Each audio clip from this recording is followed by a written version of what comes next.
Manchester.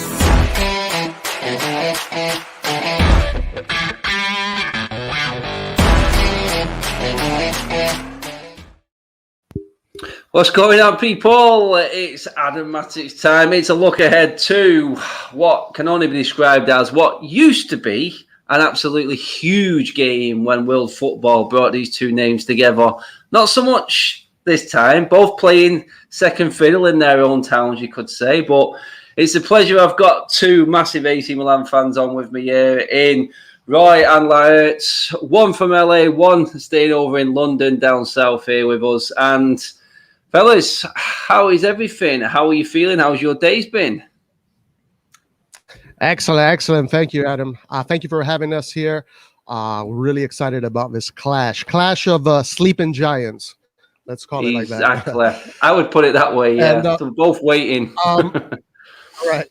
But yeah, very exciting. Thank you for having us. I can't wait to talk about the game.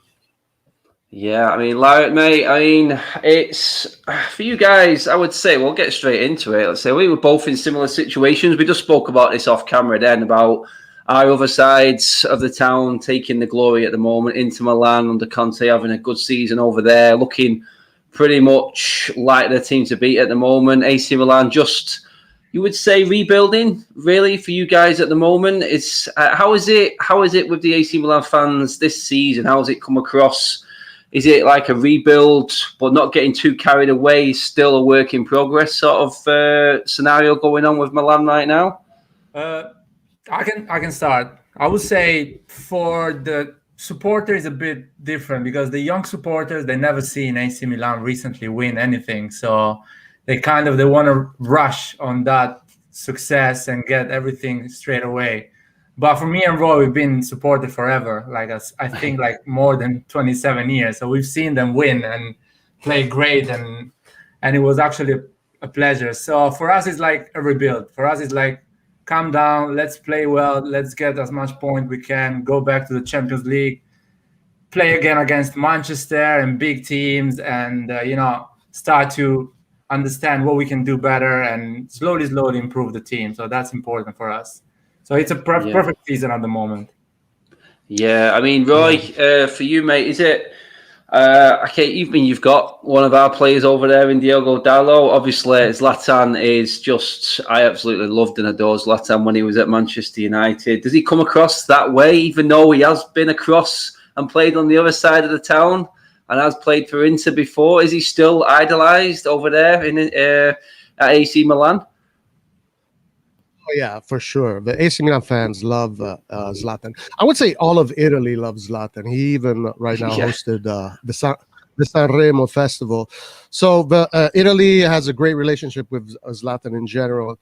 And AC Milan, it seems like Zlatan has a very special relationship with AC Milan. He likes to talk about AC Milan a lot as being one of the clubs that he feels the most at home.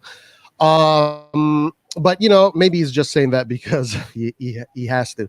But he's definitely, and he's such a key figure, especially for this AC Milan, which is a very young AC Milan, and having someone like Zlatan right now has made a world of difference. I would say that AC Milan's renaissance this season started with Zlatan coming in the team. From then onwards, we saw a major difference. Oh, definitely. I mean, I never seen. World-class players. When a world-class player walks into a club, he adapts immediately, and that's what Zlatan did. I'm pretty sure he's done that with you guys this season from what I've seen. He did that at United instantly, becoming a cult hero. His name was being chanted, and like you said then, Roy, mate, it's the way the man talks. He talks like a champion. He talks like he's a winner. And it's like, there's no way that you feel like you're going to lose when Zlatan's played in your team. That's how he comes across. He has that aura about him. And that I can 100% see being the catalyst to what you guys are seeing right now in terms of sort of an upturn in form. It is going to take a long time. We're very, very similar in this. We've still got a bit to go yet, but it is getting there slowly. I mean, a bit awkward with not as much money flying around in the current footballing environment, so hard to bring in players. So loan deals and stuff like that, like Zlatan coming in, Diogo Dalot, one of our players there. I want to get your opinion, guys, because we're getting a couple of contrasting rumours over here about how he's played. He seems to have gone down okay. I mean, Larette, is he a player there that has gone down well with AC Milan fans? Has he done well this season? It's always good to know what our loaning players have actually performed like from the horse's mouth. I think he's doing well because you have to consider he's 21 years old. He's never been in a team in the long term, so to actually adapt and evolve and improve himself. So he's doing well, and you have to understand that Serie A is a really difficult, I would say, league for a young player because everyone criticizes you. It's really hard. The football is not clear. Tactical is difficult. So I think he's doing well. I would say Theo Hernandez is doing really well. So it's really hard for him to actually get a bit of space and actually get the love of the supporters. And Calabria as well is doing an amazing season. So I think he's the second choice for those two positions. And sometimes when you play a second choice and the team is not playing well, the first one to get criticized is the second choice. And that's why some supporters are being a bit harsh with him. But overall, he's 21 years old, quite talented, and he has a lot to improve. I would say I hope we get it for free next season from you guys because you have a lot of players and he doesn't know where to put them. I mean, you guys have got half a chance because when United negotiate to sell a player, we're crap. We can't get any value in the market. We always get we get our pants pulled down when we go to buy a player. No, but when it comes to selling a player, we just can't get no value. It's changing now. I mean, with Sancho, you guys offered 90 million and that's it. You didn't go to 105, and that was right in my opinion because you have a pretty good player, Rashford, which is not I think bad. that's like you said then, Lara, mate. It is changing a little bit now. United are changing tack a little bit on that. I mean, Roy, Lara touched on it there. Yes. I mean, Hernandez, Theo's been one of your standout players. Ribic, is it? I think the other one. Yes. Zlatan. All three of these players, are they all missing for the United game this week? Is that right? So Rebic is definitely... sorry, Roy. Go for it. Go. Rebic is definitely not going to the game. He's staying at Milanello.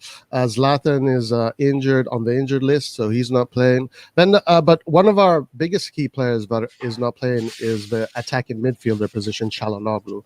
That's going to be a really big... you guys have got it. You guys have got it quite bad, then, aren't you, in terms of injury list right now? Ooh, really bad. Yeah, we have those three players that are missing. We have maybe what was our best midfielder as far as the director of the midfielder, kind of Benna said. He was kind of pulling the strings in the midfield for the good chunk of the season where Milan was very successful. So we're missing him, but we've been missing him for quite a while. So we have adapted, I guess, to play without him right now. I want to say something about Dalot. He scored an amazing goal on the weekend, so his stock is going up. He had a beautiful dribble right in front of the box and then put it in the top left corner. So Dalot so far so good. Verona? Was that the Verona game? Yeah. Yes. Against Verona. That was a great goal. Goal. Good to see. That's it. Well, like you said, now he's with injuries afoot. We're seeing that with a couple of our players. He's going to get a chance, Roy, really, now. He's got to take that chance, especially in this stage of the season, I think, is when you will adhere more to fans, when it really matters. It's all right early on in the season when the pressure isn't as high, but right now, it's at a stage where it's like bad result can put you completely out of competitions, can set you away from the Champions League spots, can knock you out of the Europa League. It's that serious. This is when the real mettle of these players is going to be tested right now, and this is a chance for him. Absolutely. Yeah. And so far, he's taking advantage of it, so good for him. That's it. Good for Dalot, mate. I mean, he got a little bit of stick off United fans. Some love him, some, again, not so keen. But then you touched on it then, Laurent, mate. He's a very young player who has just been thrust into Manchester United and AC Milan for his first two major clubs. And you've got to expect a little bit of bedding in time because that's not an easy task, mate. It's really not for the stature of them clubs that he's gone to, and for him to be holding it down now in Italy. It may be a bit easier without fans because I have been to the San Siro. I know what you guys are like. I've seen it firsthand.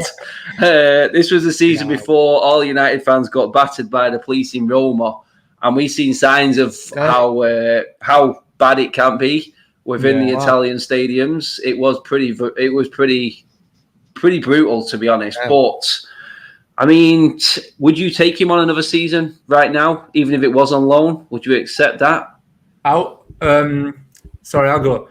I think because we don't have a lot of money, our budget is quite limited. So I will keep him for a second choice to cover when Theo Hernandez is not fully fit or he needs to rest. I will keep him because we cannot afford to pay good money for a good second choice for Theo Hernandez at this moment. So I will keep him if Man United gives us another season him for free. That would be great. Just talk with those guys if you have a second. Roy, would you take him for that extra season, mate? Give another. I mean, I think it would do him the world of good, mate. Personally, from a United standpoint. Yeah. Look, he's 21 years old, and some people accost him to this possible golden generation of Portugal with Felix and Leao, Trincao. Dalot has been part of that national team. They've all been growing together, and he's already at 21 been in one of the biggest clubs in the world with Manchester United, and now on loan on another one of the biggest clubs in the world. So obviously there's talent there. Yes, I would keep him. I would keep him for another loan for another year, for sure. I'd like to see how he develops. That's good to know. It's good to know. What about you? Moving on. Sorry, go on, Roy. Sorry, if I can quickly ask, what are your opinions about Dalot? Mine. I mean, I didn't see him having brilliant defensive capabilities, but I was accepting that the lad was 20 years old. And under Mourinho, and what Mourinho did to a lot of players when Dalot came in wasn't ideal, I'll be honest. It wasn't really the type of setup for Dalot to thrive in. And, I mean, look what Mourinho did with Luke Shaw, and now look at Luke Shaw. You know what I mean? I don't think Dalot was in the right environment at his age to prosper. That's why I like to see our players go out on loan. I've got to give Dalot credit for going to Milan. Another country, difficult to settle in again. Circumstances and the way the world is right now, and he's doing all right. So for me, I'm happy for him to come back and see if he can be competition for Aaron Wan-Bissaka, because Aaron Wan-Bissaka could learn a thing or two from Dalot going forward, and vice versa. I think it could work in a weird way. That combination could work for both of them. So I think I would definitely take him back. I do think he still has got more to show. The problem with United fans at the moment, we're at that stage now where patience is running thin. And it's a case of, are they going to accept that he's going to need another couple of seasons still to even settle in? I think because Ollie's had over 2 years now, the fans are like, any move that he makes, the criticism is right there. It's on top of him. And I don't think that's fair on him. But we will see. I think the experience in Milan will do him the power of good. But I wouldn't be against him staying on loan for another season. I really wouldn't. I think it would, with some Italian fans hopefully back in the stadium next season, I think that will do him good. It'd be a good learning experience for him. But yeah, I would take him back, definitely. I'm happy for him that he's actually doing well. I'm really happy for him that he's doing well. So good to see. Guys, the Europa League, in your opinion, I know it's not a competition historically well suited to either club, but I'll come to you first on it, Lara, mate. Is it, in your eyes, a competition that your team this season are taking seriously? I know you scraped through the last round. It wasn't pretty, but are you looking elsewhere, or do you see this, or do the fans actually see it as a way back into the Champions League, mate? So I will talk as an Italian fan. So somebody grew up in Italy, and I will tell you that Europa League doesn't have a lot of value. It's like, at least for AC Milan fan, it's just something you have in your way, and it doesn't let you focus on the Serie A or winning some titles or actually getting the top 4 easily. But because it's Manchester United, we are not even thinking about Europa League. We are thinking we are playing against Manchester United. Yeah. And I feel like Manchester United against Milan in Europa League, or in Europe anyway, is the first step of the world coming back in normality. So I feel like we're going back to that normal world when AC Milan and Manchester United used to play against during the week and challenge them against for a title. So it's actually nice. But as a competition is completely useless when the stadium is empty, so it doesn't have money, and we have big goals in Serie A. We want to stay second position, not too far from Inter, give them a nightmare the last few games, so they're gonna not sleep in the night, you know. Yeah. And like, we have to win the next one. We have to win we give them a nightmare. So I feel like I totally get that, Lara, mate, because I listen to TalkSport, I'm sure, as you do, in terms of football, and I didn't see the Milan game in the round of 32, but the way it was coming across was they just scraped by.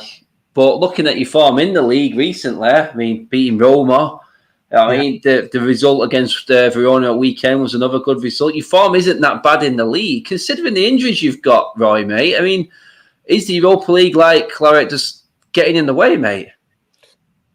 Well, actually, there's two different schools of thought regarding this.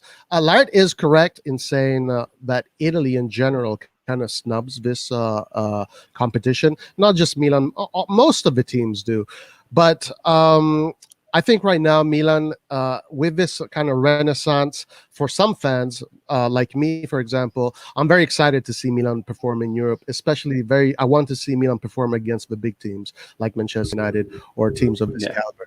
Because, first of all, I miss it. I mean, it's been 10 years since I've been felt this kind of spirit from the team. And I think it's good for these players. These are very young players, and they need the experience.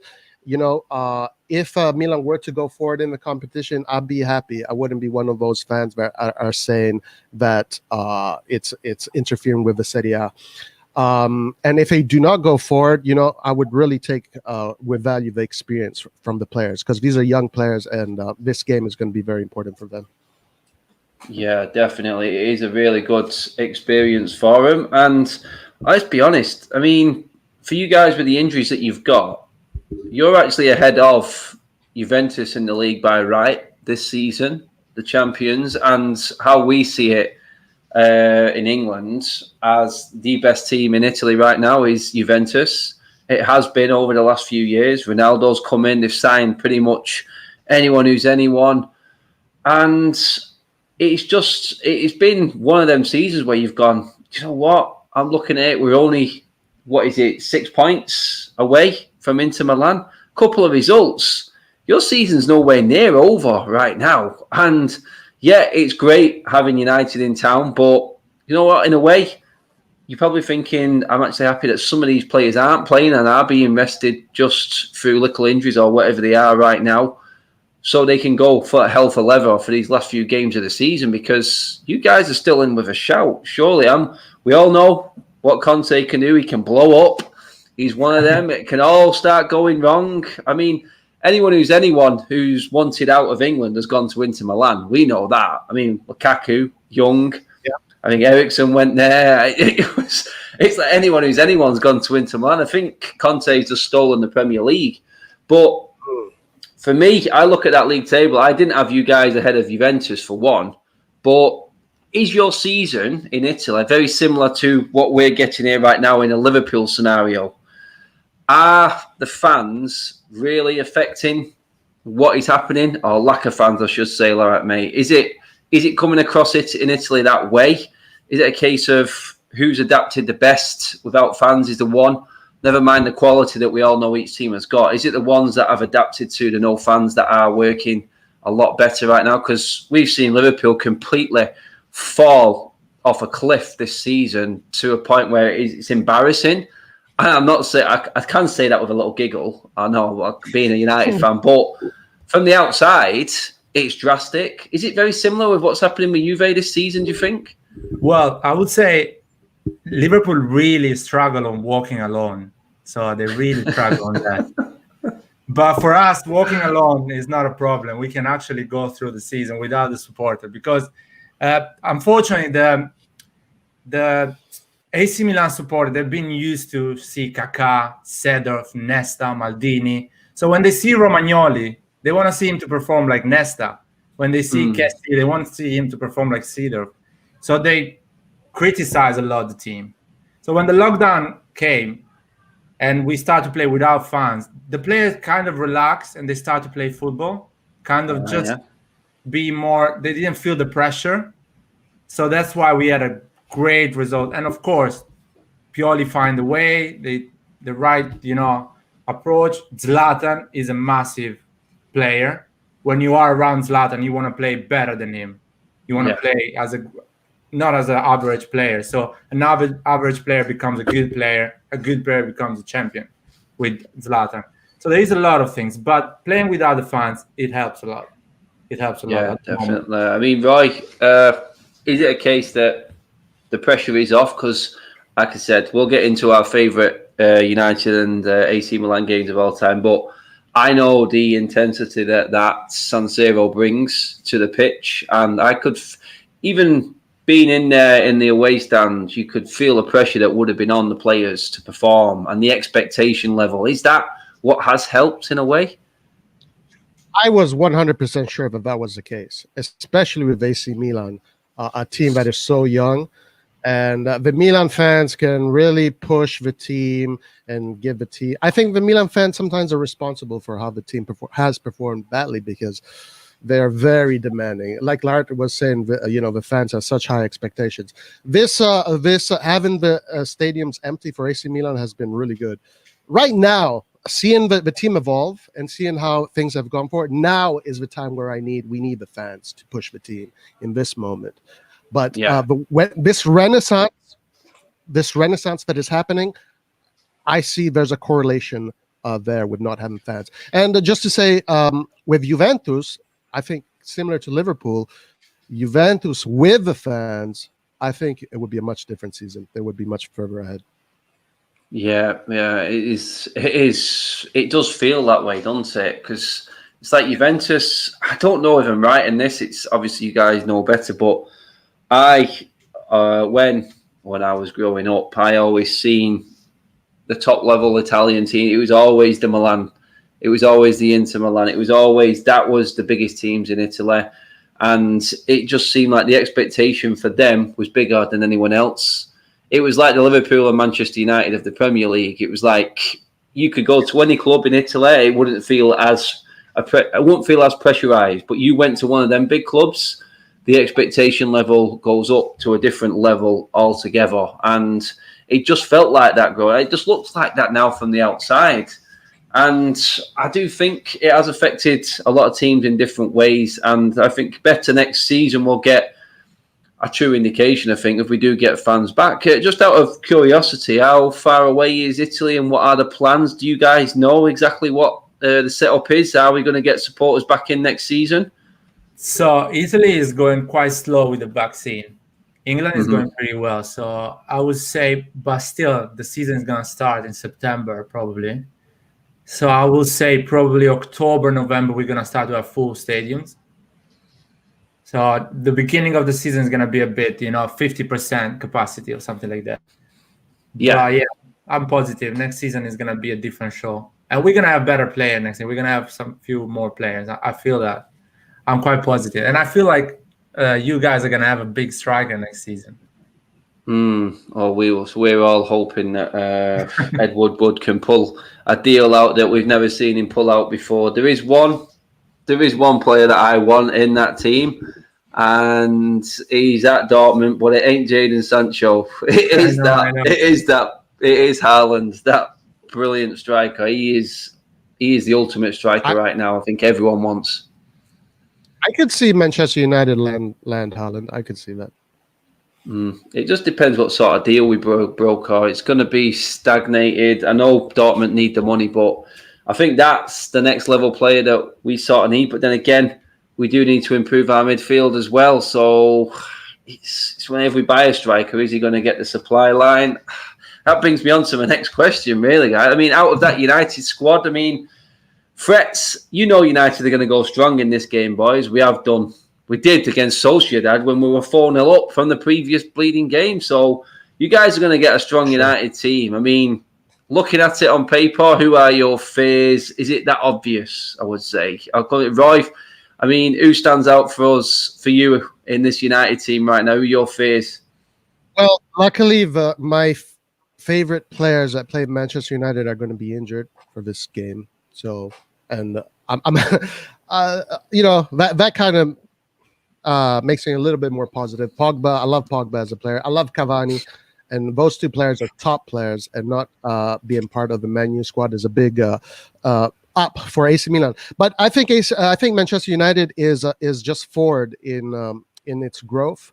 Manchester United came out of Champions League. So last season, Manchester United built a team to compete in the Champions League, while Milan did not do that. Milan built a team to make it to the Champions League. So I would say Manchester United is a little bit forward than AC Milan. So I'm not expecting an easy game at all. I'm expecting a very tough game. And Manchester United has always been a tough game. I've seen a lot of games against Manchester United. It's never been easy. And I think it's going to be a great game regardless. I'm happy to see these two teams. I think it is. I think it's the tie of the round. I think it's definitely the tie of the round, isn't it, lads? I think. But Larry, mate, your standout players for United, who you think is going to do the damage, mate, if anyone?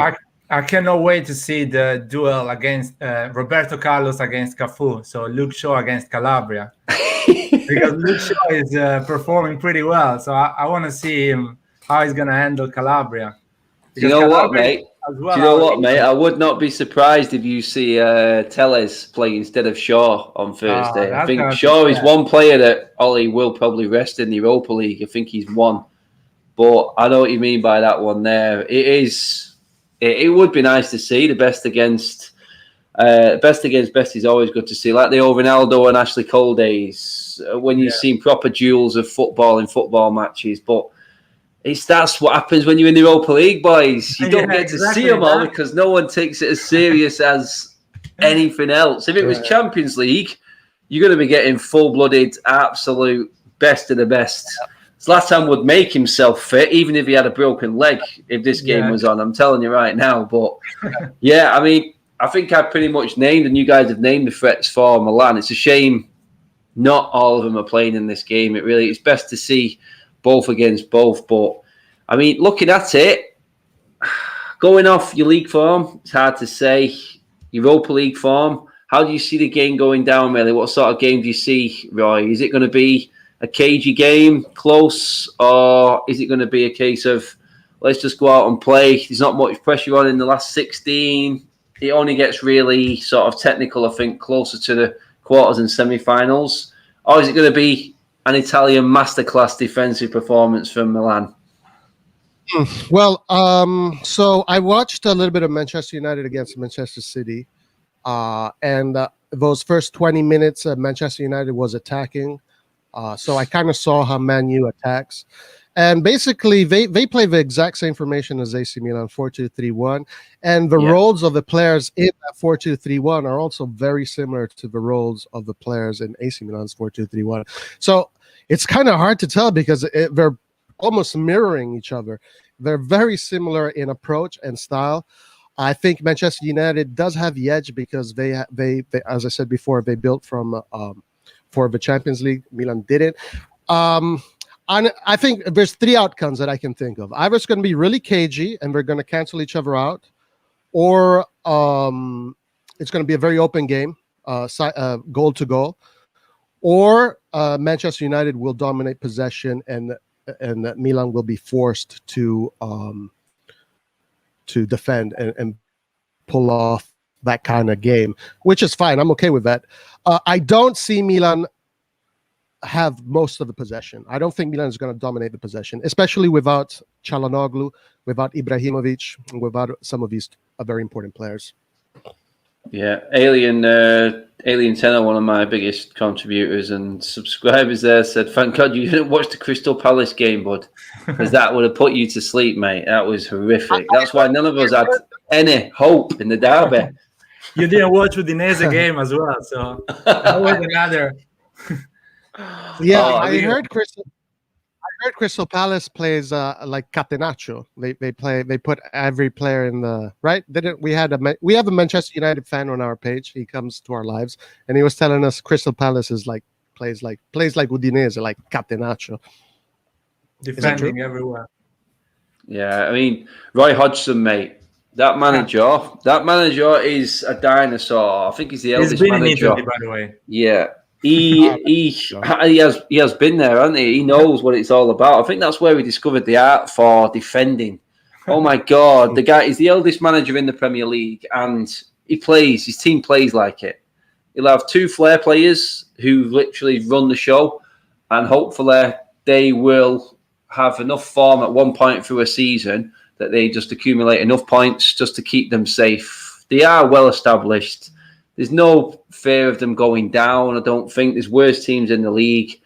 And they're clinging on now without Wilfried Zaha, who's by far their best player, who's been out for a while. So I think they'll be okay. But you would pretty much have nailed it there, Roy, mate. I mean, Lorette, mate, how do you see this game going down, pal? Is it as cagey as we think it might be, or is it just going to be a surprise package? I think it's going to be a great game because AC Milan is not good at defending, and we've never been good at defending. We like to attack, and we're going to try our best. Of course, Manchester is the better team. You hear me? I say Manchester because for us there's just one Manchester in Italy. That's what we like to hear, mate. You're talking my language now, mate. Good man. Basically, and I really like Bruno Fernandes. He's a good player, so he's going to be really dangerous. As Roy says, you guys are going to control the game and be more dangerous. We're going to try to go some counter-attack with probably Theo Hernandez, Rafael Leao. Maybe Brahim Diaz is going to play as well in the second half, and he's quite technical and dangerous. Kessie, I really like Kessie. So he's a tank. So it's going to be a nice... I want to see him performing in international field against Manchester to see how valuable he is as a player. But he's really good. I really like him. It's going to be a beautiful game. And I think Man United is going to go further. I think it's going to go further. I'm trying to be realistic now. Yeah, and I think you guys have something more this season than us. I think Ollie needs a trophy. I was kind of hoping we wouldn't be in the Europa League, but we're stuck with it again. I agree with what you guys said before. It does get in the way. It's Thursday, Sunday football, and we're always crap on a Sunday. Even though we beat City at weekend, it just never seems to work for us. Every time we play Europa League on a Thursday, we just look dead on the Sunday. It just never works for us. But it's what we go with. It's what we've got, and I do think you're right there, Lorette. And I think Ollie will definitely go for this. I think a lot of people in the comments are agreeing. He's played strong against Sociedad, and I think he's going to do the same against Milan. And I'm confident we will get the win. I'll be honest. I'm not overly arrogant, but I just feel like I don't see this stage of this competition. This is what happened last season. When it's at this stage, I don't think it's taken as serious. And United players relax. There isn't any pressure. The problem we've had this season is when it's come to a point when the pressure's really on, i.e. a semi-final, or we actually get to the top of the league, the players start to struggle. And when they're chasing, they're okay. But when they're at the top and they have to hold, or they're in a knockout competition later on in the latter stages, this is when we've seen the issues with United. So I feel like this round's probably okay for us. I think we'll probably have more than what you guys have got in terms of what you've got out injured. I think that will be your biggest problem. Quickly, just to reply to someone who said something in the comments regarding Cavani leaving. Yeah, I am gutted. I love Cavani. But it does look like he's heading back to South America. So that does leave us short up front. And we will have to buy a striker in the summer. That's a definite. But yeah, we'll see what happens once the season ends. I'm not getting my hopes up, guys. I'll say that. Moving on to last segment of the show. Pretty much down memory lane, fellas. You guys, dare I say it, long in the tooth like me, you've seen many of epic United and Milan games. I'll tell you the one that I was actually at. It was when you guys did us Italian style. 1-0 at home, 1-0 away. Crespo absolutely destroyed our defense. I was there at that game, and my biggest memory was I arrived at the San Siro about 5 minutes before kickoff, and the noise I could hear, I think it was 12,000 United fans. I'm thinking, wow, these are up for it. We're going to show these guys up here. I got in the stadium. It was loud. United were loud. And then the whistle blew. And right across, I'm guessing where your ultras are, the opposite end where the other opposite goal is, the Milan fans held like leaflets up or paper up in the form of a devil. And apparently it read I think it read in Italy or something, I've got the devil in me. And the noise, I remember. The noise that came out of that stadium at that moment, I've never heard anything like it. It was a deafening sort of roar. And I thought, whoa, this is a stadium. This is a stadium. And yeah, you guys had us on toast. You really did. It was classic Italian football. 1-0, 1-0. And we didn't get near. I think we hit the post once. And that was about it. I think Giggs hit the post. We didn't come anywhere near your goal. And Crespo absolutely destroyed us. But I remember watching Rui Costa in both of them games. And what a player that man was. When you see a player in the flesh and how he operates, I was blown away by that man and how he moved the ball around and how he got around the pitch. But that is, people will say, why are you picking that when you could go with the 3-2 at Old Trafford when we came back and won 3-2 all these games, Rooney brilliance. But that for me, just on a personal note, was my best memory, because I tell you guys, right at the end of that game, them same leaflets or pieces of paper that the Milan fans were holding up, they set a fire because they knew that Inter Milan were playing the next night, and they started setting fire to the seats in the stadium. I was like, what is going on here? And then the best bit about the night in the end was we managed to get a picture with the Italian riot police, which were battering some of the United fans at the other end at one stage. But no, it was absolute one of the best memories I've had away from home, from Old Trafford. The San Siro goal is still one of my ultimate favourite stadiums of all time. It was absolutely brilliant that night. Guys, I'll come to you later first, mate. Best memory, it can be personal, it can be for how the game went. What's your best memory of this fixture? My best memory is the 3-0 against Man United when we won the Champions League that year against Liverpool in the final. We let you off. We let you off for beating us because you did them. Yeah, because you got revenge on Liverpool. So that was good. We needed that. we knew Liverpool is going to the final, so we needed to get that revenge. Imagine if we don't get that revenge. That's a fucking trauma. That's a real trauma, life trauma. So you need to get that revenge. So when we won 3-0 against Man United, was more like, oh, finally we need to get rid of that. We need to beat them. And we lost 3-2 in England. And I remember Cedar saying, oh, it's better we lost 3-2 because now we have just one result in San Siro. It is to win. And we are better when we have to win. And actually, it made sense as a concept because AC Milan was a team that time that was always bad at defending a result, but it was always good at going and winning a game. So it was important for us to just win, because if you do 3-3 in United or 2-2 in United in Manchester, you kind of want to defend the result in San Siro and you lose. Yeah. So it was incredible. I've been in the stadium and I watched 2-3 Milan against Manchester United when we lost 2-3. Ronaldinho, the Rooney show. 2-goal Rooney and Scholes. That was a great game. I really enjoyed it, by the way. And I saw Rio Ferdinand, and he was a giant. I mean, he was a big guy. And I loved Ronaldinho. His touch was incredible. Seedorf, Pirlo, Beckham. It was an all-star cast, that one, mate, wasn't it? It was all-star.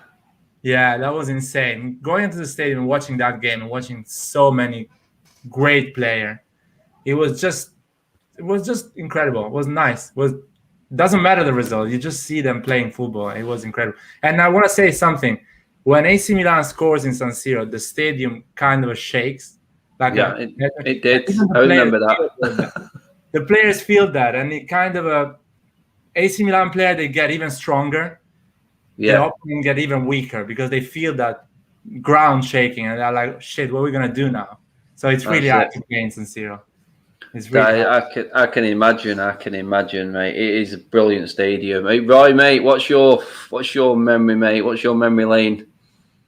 Well, look, I mean, I would say every AC Milan fan would say that 3-0 for sure, because it was a very special moment for the club. It was a very big win. Even though I gotta say, you know, Manchester United had issues physically in that game. I think Heinz, the Argentinian defender, he was very poor form, and he gave Kaká a lot of. He didn't do, you know, Manchester United wasn't in a great spell of form during that game. They had a lot of injuries, so that helped. But that game was definitely a very special game.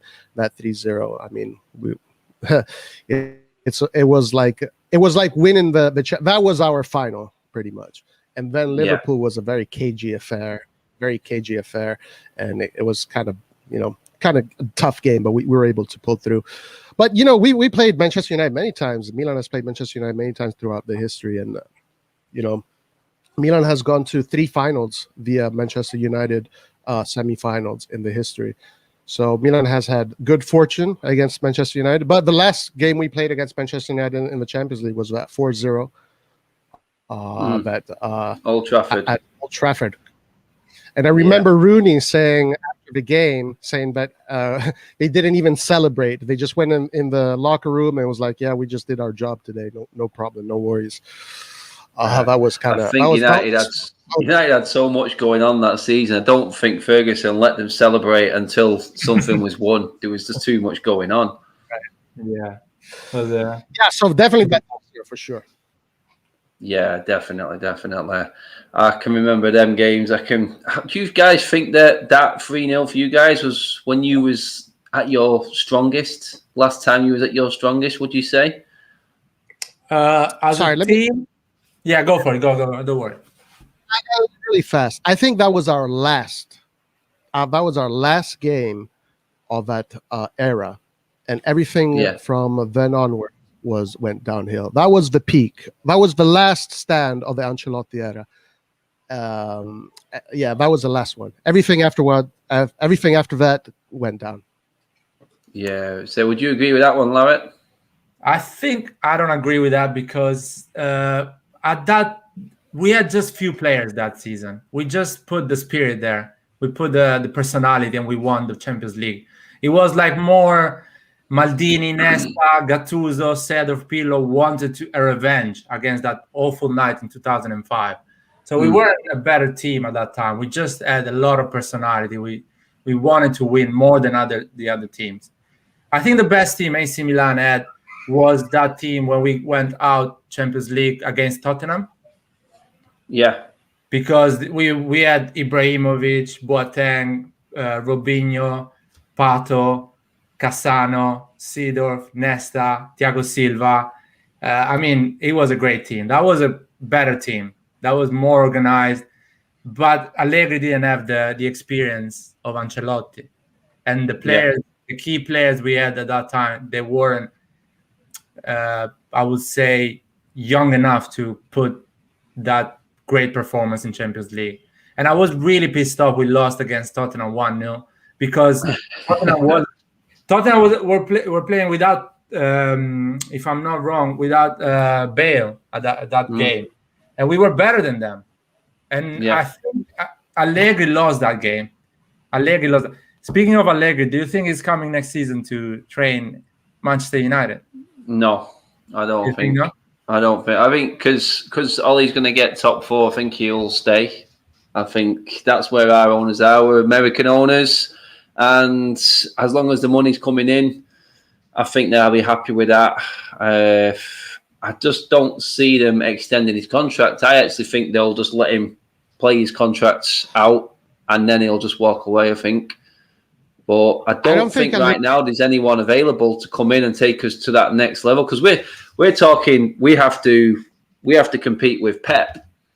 We have to compete with the Klopps and the Tuchels of the world. They're the managers, and a lot of United fans would look at it and go, "Well, he comes nowhere near it."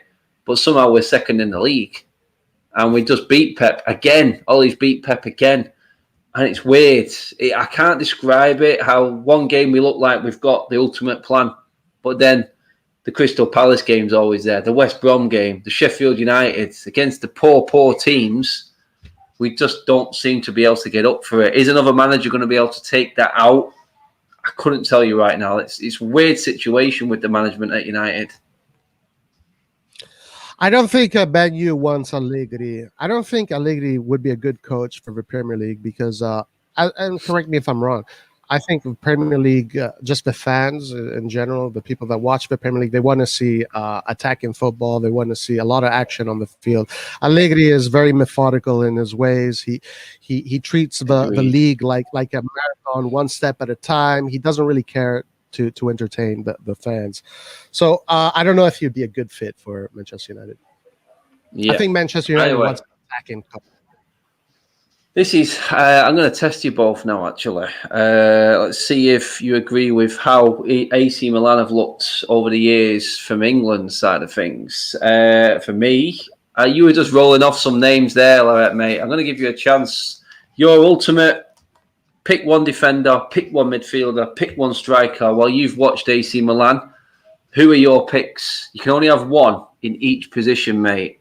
Name your players. Name your spine. Let's say name your spine of your team. We can't go through a whole team because we'd be here all night. Pick your spine, mate. Who are your favourites? Of all time? Of all time. Who you've watched. Who you personally sat in that stadium and watched. All right. Well, unfortunately, I've never been to the stadium, but let's just say who you've watched on TV. Then when you started watching. I've been watching Milan for 30 years now, so it should be good then. There's a lot of players. So I would say the goalkeeper. I guess Dida would be the goalkeeper I'd put. Actually, no, fuck that. I put Gigio Donnarumma. Hell no. Let me put Gigio Donnarumma. He's the guy. Central defense. I would put Baresi. Maldini is there right up with him, but I would put Maldini over That is the ultimate decision, that one right there, isn't it? That one is the hardest decision you're going to have to make, I think. Yeah. But Baresi was more of a natural central defender. So if I would say central defender, I would say Baresi. In the middle, it's either Pirlo or Rijkaard, one of those two. I'd probably go with Pier. Does Kaká not come in at all? Oh, Kaká would be attacking midfielder. I like a middle, like central midfielder. Okay. Kaká would be attacking midfielder. As an attacking midfielder, I'd probably put Kaká or Baggio or Boban Savic. Man, we've had a yeah, tough. Right. Striker would probably have to be Van Basten, even though we've had so many great strikers: Shevchenko, Gianni Rivera, Inzaghi. We've had all of them. All of them came through us pretty much. George Weah, oh my God, I forgot about Weah. Yeah, man, there's another one. Five names. There's another one there. I mean, I used to love him just for his name, Jaromir Boban. I used to love that guy just because he had the coolest name in football. But he was brilliant as well. Gattuso, Pirlo. Oh my! I mean, Larry, mate, can you top that? That is hard for you guys. You know what? You forget sometimes the quality that was at your football club. It's the same with United. It's going to be difficult for me, but you guys have had some epic players at your place. I'm going to say some names that actually I feel like they changed the history of the club. Of course, there is no defender better than Baresi, for sure. But I'm not going to pick Baresi. I'm going to just do something different. So as a goalkeeper, I'll pick Abbiati because he did a great save in semi-final against Inter. And we went in final against Juventus and we won that cup. So he did a massive save. And defender Nesta. I think Nesta was incredible. I really loved him as a player, and I grew up watching him playing in that center defense. So he's my favorite. And midfield, I will put Seedorf, because on big games he was always there. He was always there with the last pass, with the goal. So I loved him as well. Attacking midfielder Kaká. Everyone knows the reason for that champion. And as a striker, I'll choose Inzaghi, because he was always on the right place at the right moment, and he scored 2 goals against Liverpool in final. So Inzaghi is always gonna stay in my heart, even because Shevchenko was better, Van Basten was a legend, but Inzaghi did those 2 goals, and he's always gonna stay in my heart. Nice. Costa Curta as well. Oh my God, the comment section is just throwing swerve balls left, right, and centre here. It's just like you forget. It's crazy. Oh my God, I don't. Tell them to sometimes stop when I see the rosters, sometimes I go on Google and look at the roster from 96, 97, 2001, 2000. It's like, what the hell? What have we become? Oh my God, we had some crazy rosters. Yeah, I think if I was doing my United from when I started watching, this is tough. I'm gonna go. Okay, I like hard football, so this is purely based on ass kicking alone. I think this. So I'm gonna go Peter Schmeichel. I'm gonna go Jaap Stam in central defence. Oh my God, I love that guy. I've got to go with my man Roy Keane in the middle. There's not much creativity in this team. It's all about leaders. I could have just picked Brian Robson easily, but I started watching when Robson was just coming to the end of his career. So Keane took over that mantle, and if you can take over Brian Robson, then you deserve credit. And we did win more with Keane in the team. So Schmeichel, Stam, Keane. Right, my God. Forward. Attacking midfielder. Oh, no, it's too many. I'm going to have to just go. I'm going to have to keep with the old school just for sheer leadership alone and go with Cantona. Nice. And I would say if anyone tried to even threaten that team physically, I think you'd end up on the floor. I don't think you'd stand a chance. I really don't think you'd stand a chance. That is scariest spine in world football, I think. Yes. That's like an MMA team right there. Yeah, I mean, that is because you could easily go complete flare opposite side of that. I could go Van der Sar, Rio Ferdinand, Paul Scholes.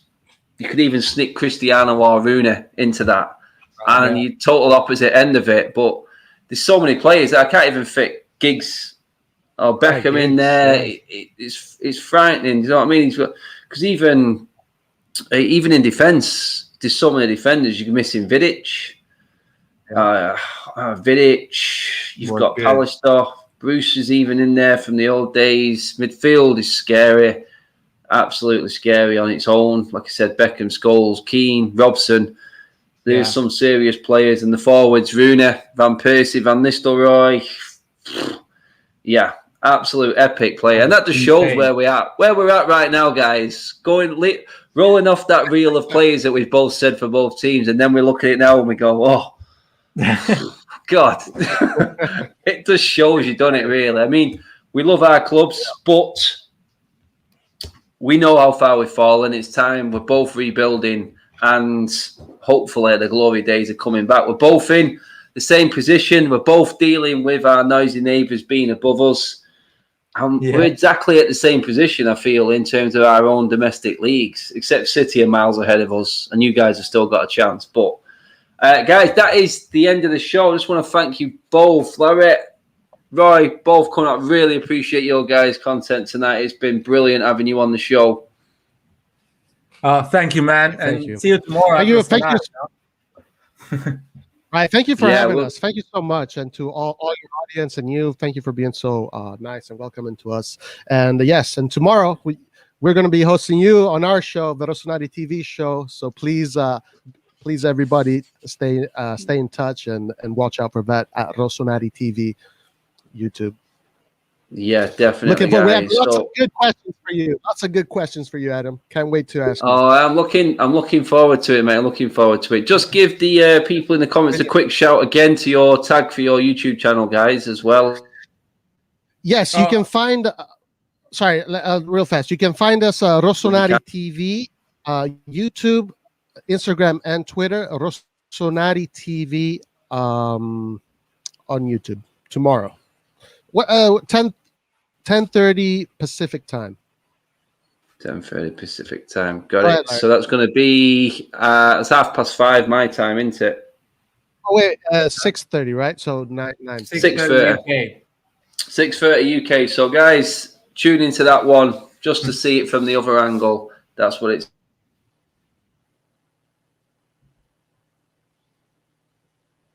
all about. Up as I just went out on my internet, flickering right at the end, but there it is. Tune into that. We'll be on there tomorrow, guys. But for now, people, thanks for tuning in. It's been a brilliant conversation, brilliant chat down memory lane as well. But give the video a like on your way out. Them likes are free, people. Subscribe to the channel if you're watching for the first time, as always. It's going to be an interesting week. Europa League, Premier League, and then we're into Europa League and FA Cup next week. Oh, my God. Anyway, people, I'm out of here. I will catch you tomorrow on the Rossoneri TV channel and then for the game itself on Thursday night, people. Yeah. Take care.